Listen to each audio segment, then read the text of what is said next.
RIMS की बदहाली पर फूटा स्वास्थ्य मंत्री का गुस्सा, जल्द सुधारने के दिया निर्देश। झारखंड के सबसे बड़े सरकारी अस्पताल रिम्स की हालत काफी बेहाल है। इसकी पुष्टि खुद राज्य के स्वास्थ्य मंत्री इरफान अंसारी ने अस्पताल का निरीक्षण करने के बाद की है।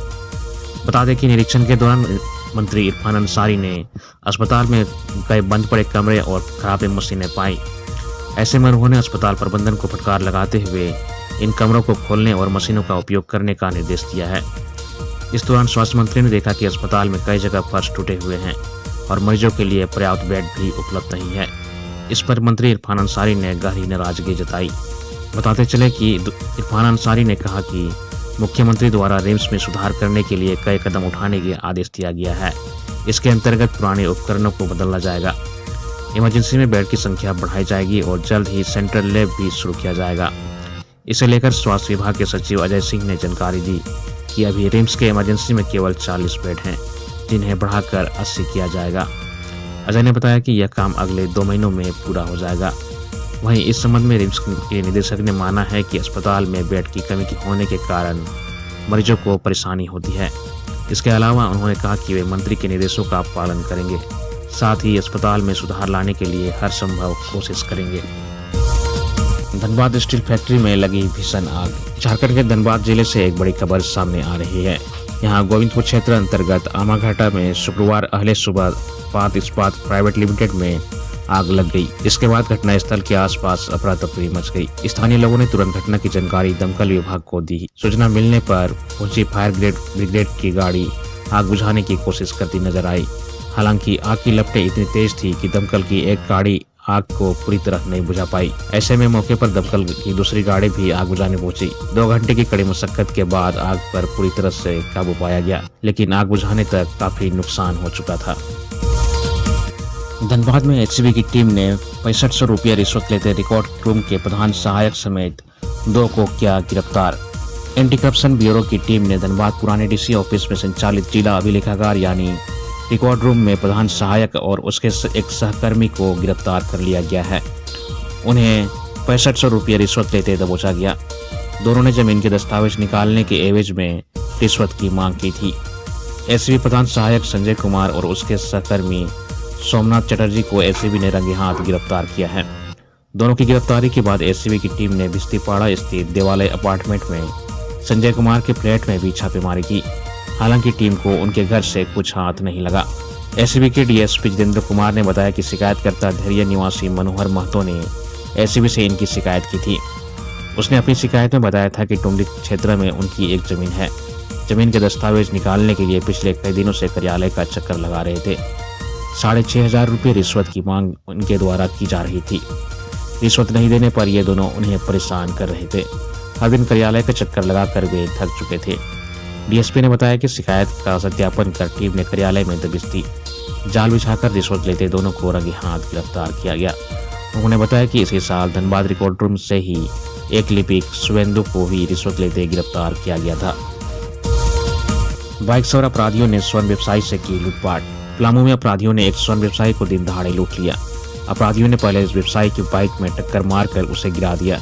इसके बाद चाबी छीनकर डिक्की में रखा करीब 10 लाख रुपए का सोना और 3 किलो चांदी लेकर फरार हो गए।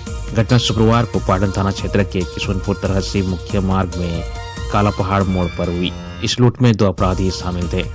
पाटन के रहने वाले स्वर्ण व्यवसायी कामेश्वर सोना काला पहाड़ लोईगा गांव में अपने ग्राहकों से बकाया पैसा लेने जा रहे थे। इसी बीच काला मोड़ के पास बाइक सवार अपराधी पहुंचे और वारदात को अंजाम दिया।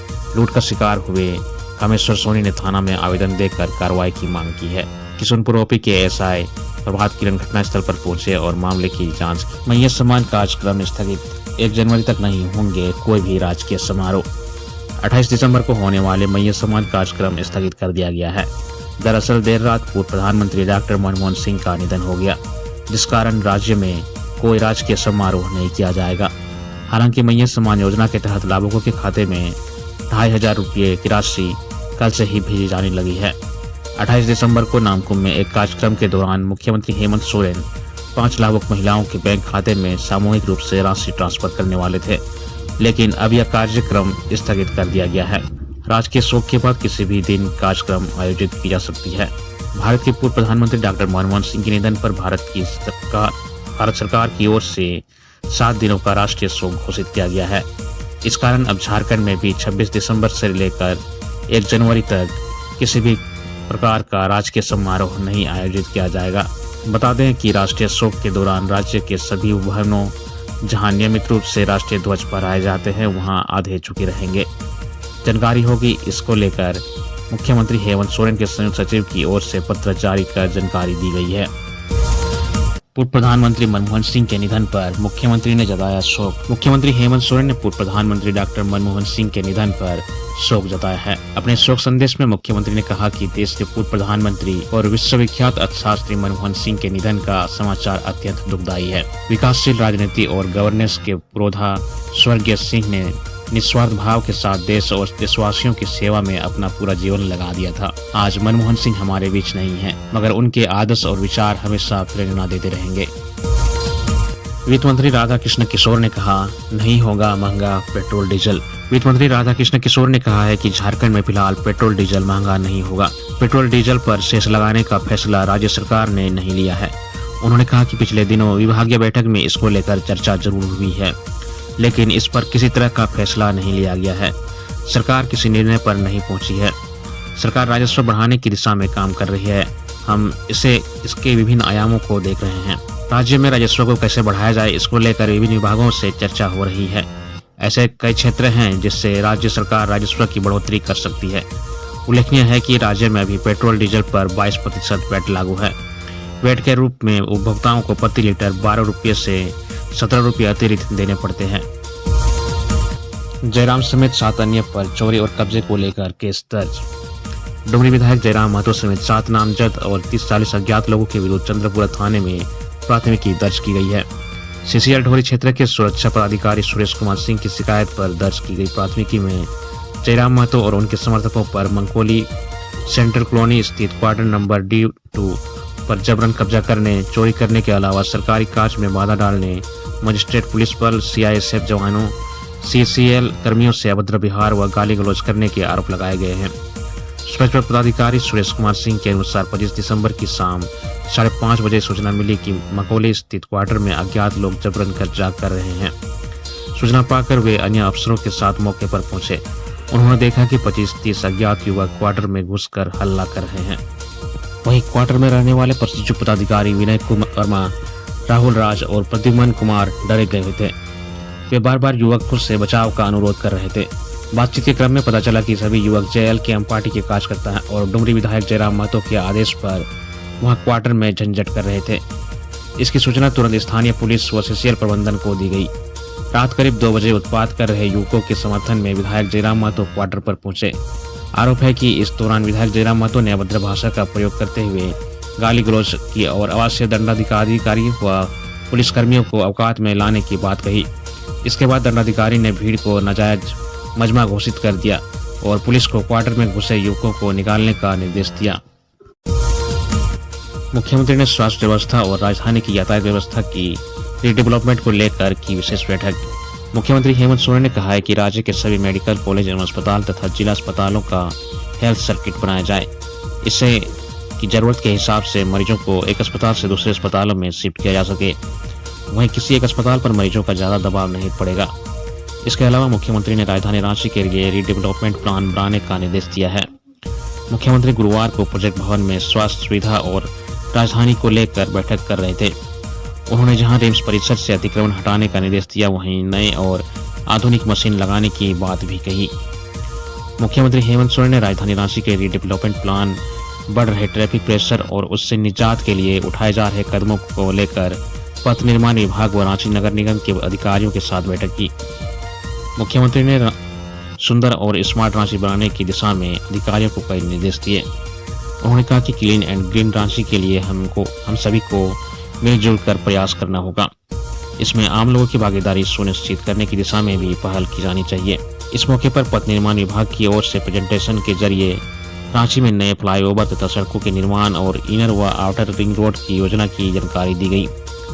रांची नगर निगम के आयुक्त को शहर का नियमित भ्रमण करने का निर्देश दिया गया ताकि साफ सफाई और अतिक्रमण की हकीकत की जानकारी मिल सके, साथ ही उसके निदान के लिए ठोस कदम उठाए जा सके। हजारीबाग के SDM की पत्नी झुलसी।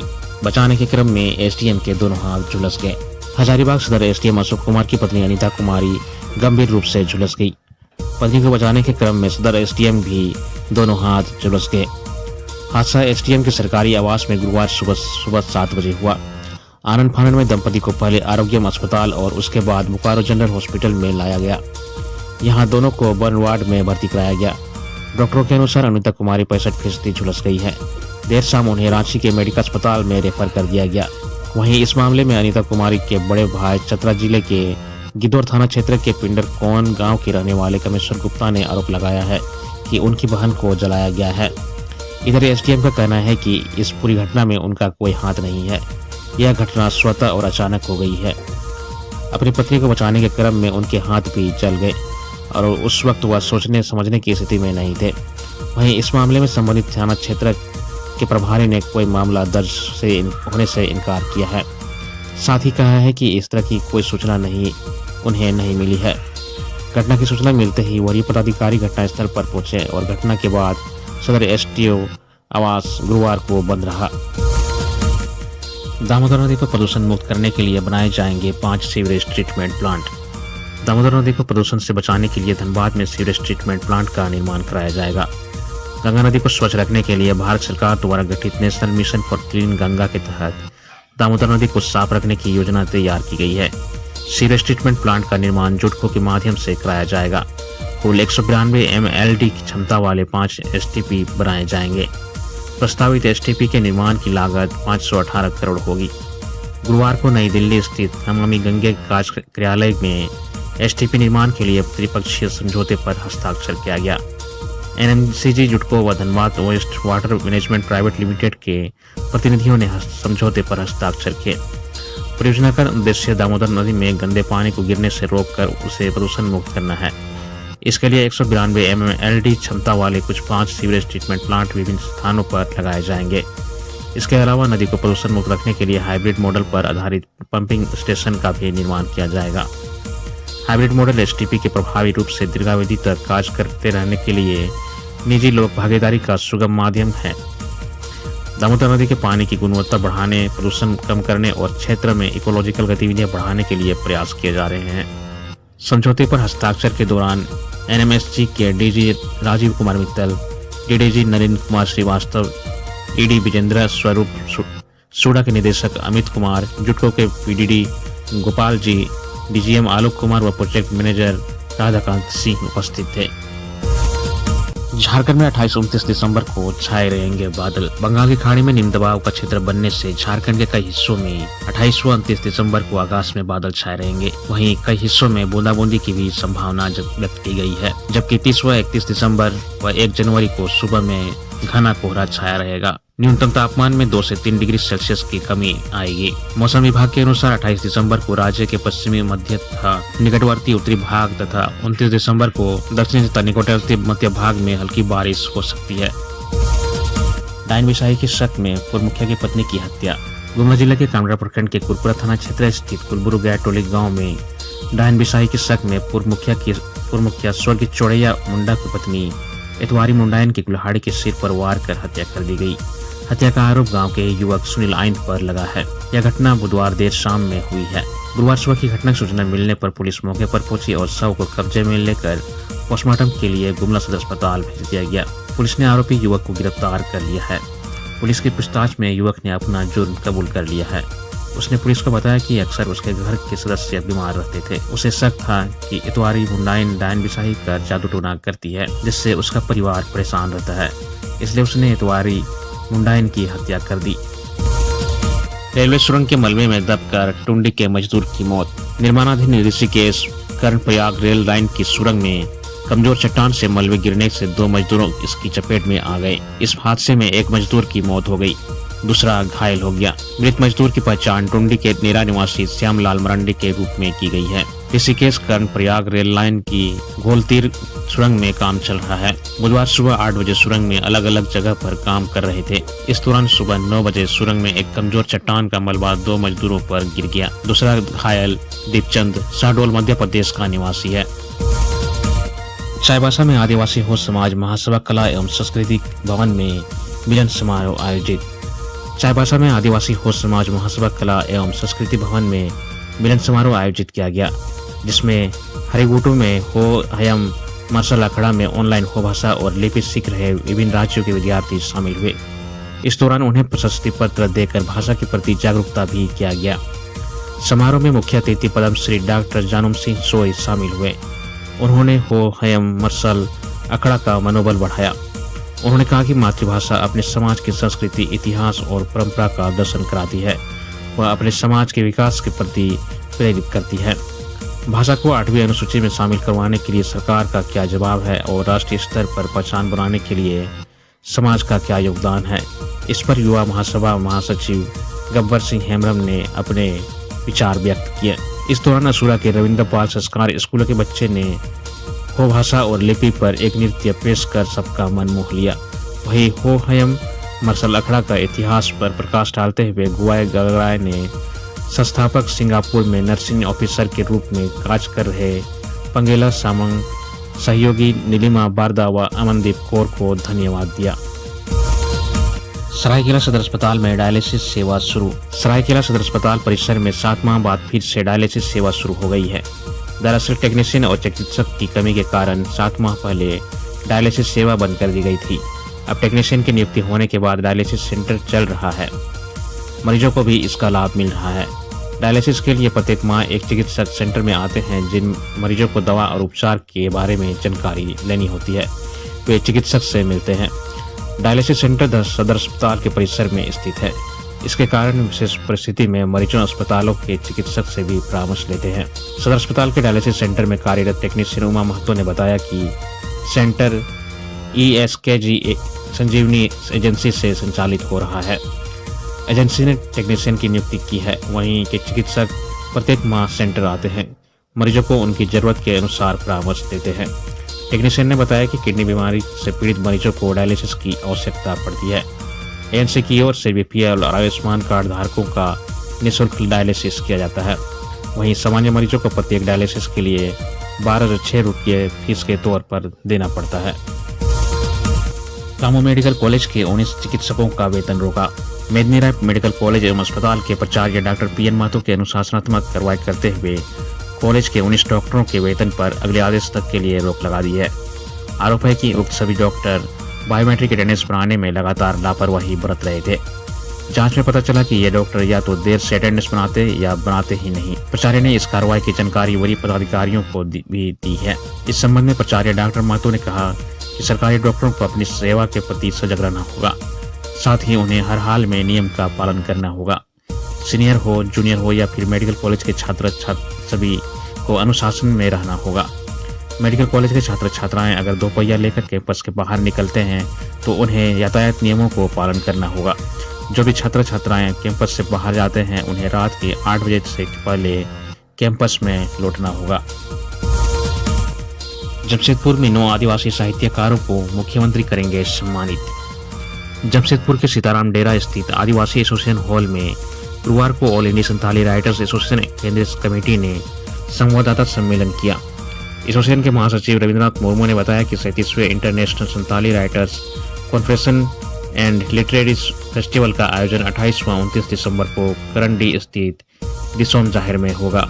इसका आयोजन all India Santhali writers association और जाहिरतान कमेटी के द्वारा संयुक्त रूप से किया जा रहा है।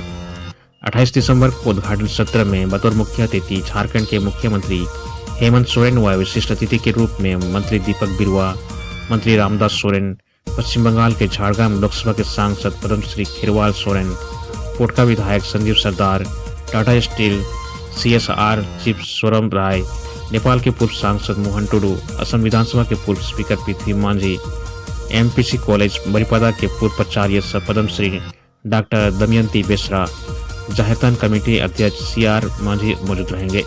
आदिवासी साहित्य में योगदान देने वाले साहित्यकारों को मुख्यमंत्री सम्मानित करेंगे। द्वितीय सत्र में कवि सम्मेलन का आयोजन होगा। तृतीय सत्र में समकालीन रुझान और चुनौतियां विषय पर साहित्यकार चर्चा करेंगे। चौथे सत्र में all India Santhali writers association का संथाली साहित्य व संस्कृति के संरक्षण में योगदान विषय पर मंथन होगा। उन्होंने बताया कि 29 दिसंबर को 5वें सत्र में साहित्यकारों की लिखी पुस्तकों का विमोचन किया जाएगा। छठे सत्र में साहित्य व समाज विषय पर चर्चा की जाएगी। 7वें व अंतिम सत्र में पूरे कार्यक्रम का निष्कर्ष व आगामी रणनीतियों पर चर्चा की जाएगी। संवाददाता सम्मेलन में all India Santali writers association के अध्यक्ष लक्ष्मण किस्कू, वरीय उपाध्यक्ष मोहन सोरेन, महासचिव रविंद्रनाथ टुडू, गणेश टुडू, कुशल हंसदा व शंकर हेम्ब्रम मौजूद।